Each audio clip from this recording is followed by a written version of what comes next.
وأيوب إذ نادى ربه أني مسني الضر وأنت أرحم الراحمين লগতে স্মৰণ কৰা আয়ুবৰ কথা, যেতিয়া তেওঁ নিজ প্ৰতিপালকক আহ্বান কৰি কৈছিল, নিশ্চয় মই দুখ কষ্টত পতিত হৈছো আৰু তুমি সৰ্বশ্ৰেষ্ঠ দয়ালু। فاستجبنا له فكشفنا ما به من ضر وآتيناه أهله ومثلهم معهم رحمة من عندنا وذكرى للعابدين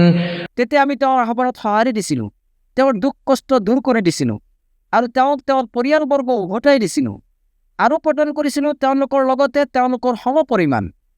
আমাৰ ফালৰ পৰা বিশেষ ৰহমত স্বৰূপে আৰু ইবাদতকাৰীসকলৰ বাবে উপদেশ হিচাপে। وإسماعيل وإدريس وذا الكفل كل من الصابرين আৰু স্মৰণ কৰা ইছমাইল, ইদ্ৰিছ আৰু জুলকিফলক, তেওঁলোকৰ প্ৰত্যেকেই আছিল ধৈৰ্যশীল। وأدخلناهم في رحمتنا إنهم من الصالحين আমি তেওঁলোকক আমাৰ অনুগ্ৰহৰ অন্তৰ্ভুক্ত কৰিছিলো, নিশ্চয় তেওঁলোক আছিল সৎকৰ্মপৰায়ণ। وذا النون إذ ذهب مغاضبا فظن أن لن نقدر عليه فنادى في الظلمات أن لا إله إلا أنت سبحانك أن لا إله إلا أنت سبحانك إني كنت من الظالمين আৰু স্মৰণ কৰা জুন্নুনক, অৰ্থাৎ মাছৰ গৰাকী ইউনুছক, যেতিয়া তেওঁ ক্ৰোধ অৱস্থাত গুচি গৈছিল আৰু ধাৰণা কৰিছিল যে আমি তেওঁৰ প্ৰতি সংকীৰ্ণতা নকৰিম, তাৰপিছত তেওঁ অন্ধকাৰৰ পৰা আহ্বান কৰি কৈছিল যে তোমাৰ বাহিৰে আন কোনো সত্য উপাস্য নাই, তুমি পবিত্ৰ মহান, নিশ্চয় মই অন্যায়কাৰী আছিলো। فاستجبنا له ونجيناه من الغم وكذلك ننجي المؤمنين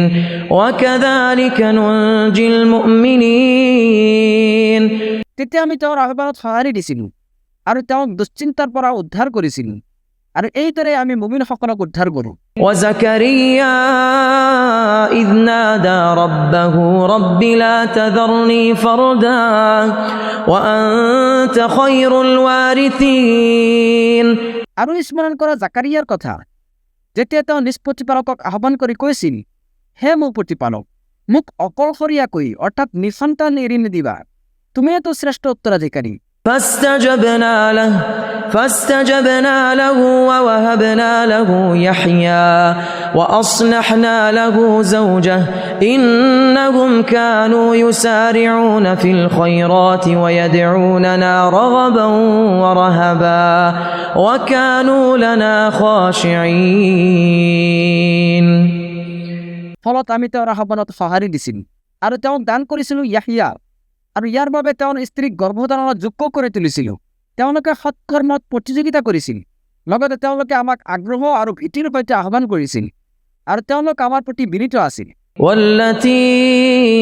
أحصنت فرجها فنفخنا فيها من روحنا وجعلناها وابنها آية للعالمين আৰু স্মৰণ কৰা সেইজনী নাৰীৰ কথা, যিয়ে নিজৰ লজ্জাস্থানক হিফাজত কৰিছিল, সেয়া তাৰ মাজত আমি আমাৰ ৰূহ বোৱাই দিছিলো, তেওঁক আৰু তেওঁৰ পুত্ৰক বিশ্ববাসীৰ বাবে এটা নিদৰ্শন বনাইছিলো। ইন্না হাযিহি উম্মাতুকুম উম্মাতান ওয়াহিদাহ ওয়া আনা রাব্বুকুম ফা'বুদুন নিশ্চয় তোমালোকৰ এই জাতি প্ৰকৃততে এটাই জাতি আৰু মই তোমালোকৰ প্ৰতিপালক, এতেকে তোমালোকে কেৱল মোৰেই ইবাদত কৰা। وتقطعوا أمرهم بينهم كل إلينا راجعون কিন্তু সিহঁতে নিজৰ কাৰ্যকলাপৰ মাজত বিভেদ সৃষ্টি কৰিছে, প্ৰত্যেকেই আমাৰ ওচৰলৈ প্ৰত্যাৱৰ্তনকাৰী। فمن يعمل من الصالحات وهو مؤمن فلا كفران لسعيه وإنا له كاتبون এতেকে যদি কোনোবাই মুমিন হৈ সৎকৰ্ম কৰে, তেন্তে তাৰ প্ৰচেষ্টা কেতিয়াও অস্বীকাৰ কৰা নহব আৰু নিশ্চয় আমি ইয়াৰ লিপিবদ্ধকাৰী। وحرام على قرية أهلكناها أنهم لا يرجعون আৰু আমি যি জনপদক ধ্বংস কৰিছো, তাৰ বাবে নিষেধাজ্ঞা আছে যে নিশ্চয় তাৰ অধিবাসীসকলে কেতিয়াও ঘূৰি নাহে حتى إذا فتحت يأجوج ومأجوج وهم من كل حدب ينسلون অৱশেষত যেতিয়া ইয়াজুজ আৰু মাজুজক মুক্তি দিয়া হ'ব আৰু সিহঁতে প্ৰতিটো উচ্চ ভূমিৰ পৰা দৌৰি আহিব واقترب الوعد الحق فإذا هي شاخصة أبصار الذين كفروا يا ويلنا قد كنا في غفلة من هذا بل كنا ظالمين আৰু অমুক প্ৰতিশ্ৰুত সময় নিকটৱৰ্তী হ'লে আকস্মিকভাৱে কাফিৰসকলৰ চকু স্থিৰ হৈ যাব সিহঁতে ক'ব হায় দুৰ্ভাগ্য আমাৰ নিশ্চয় আমি এই বিষয়ে উদাসীন আছিলোঁ বৰং আমি আছিলোঁ অন্যায়কাৰী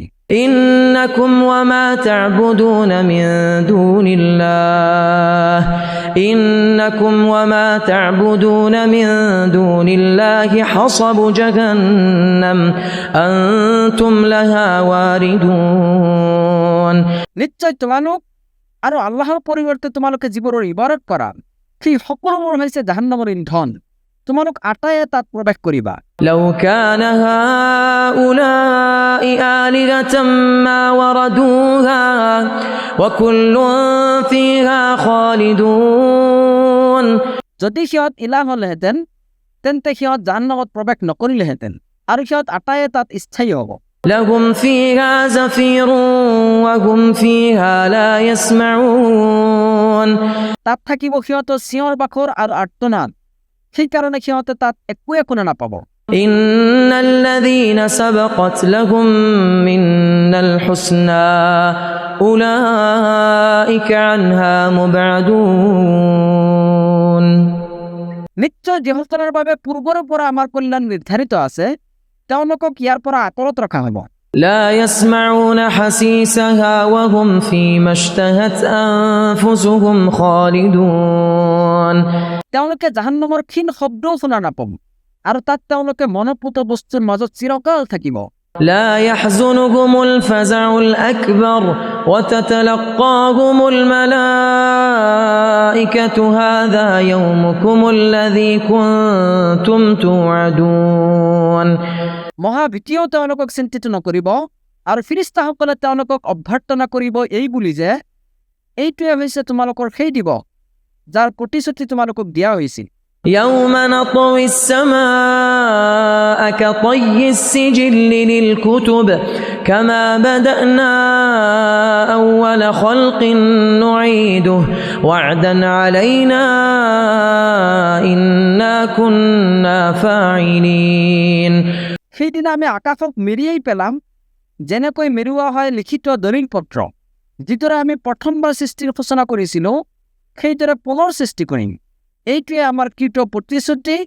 নিশ্চয় আমি সেয়া পালন কৰিমেই ولقد كتبنا في الزبور من بعد الذكر أن الأرض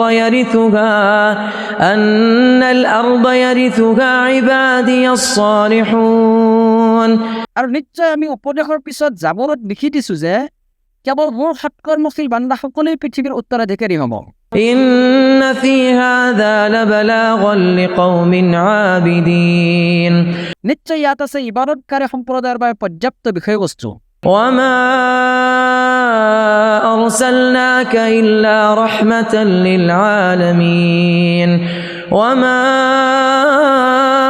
أرسلناك إلا رحمة للعالمين আৰু আমি তোমাক বিশ্ববাসীৰ বাবে কেৱল ৰহমত হিচাপেহে প্ৰেৰণ কৰিছো قل إنما يوحى إلي أنما إلهكم إله واحد فهل أنتم مسلمون কোৱা মোৰ প্ৰতি অহি কৰা হয় যে তোমালোকৰ উপাস্য কেৱল একক ইলাহ এতেকে তোমালোকে আত্মসমৰ্পণকাৰী হবানে فإن تولوا فقل آذنتكم على سواء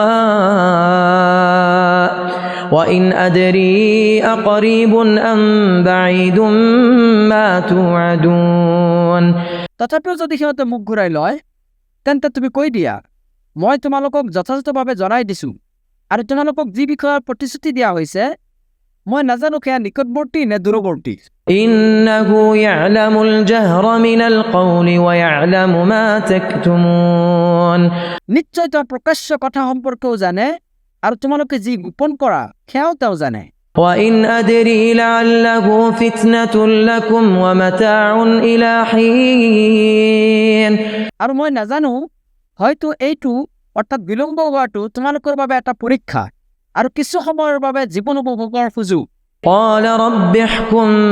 بالحق وربنا الرحمن المستعان على ما تصفون ৰাছুলে কৈছিল, হে মোৰ প্ৰতিপালক, তুমি ন্যায়সংগতভাৱে ফয়ছলা কৰি দিয়া আৰু আমাৰ প্ৰতিপালক হৈছে দয়াময়। তোমালোকে যি সাব্যস্ত কৰিছা সেই বিষয়ে একমাত্ৰ সহায়স্থল হৈছে কেৱল তেওঁই।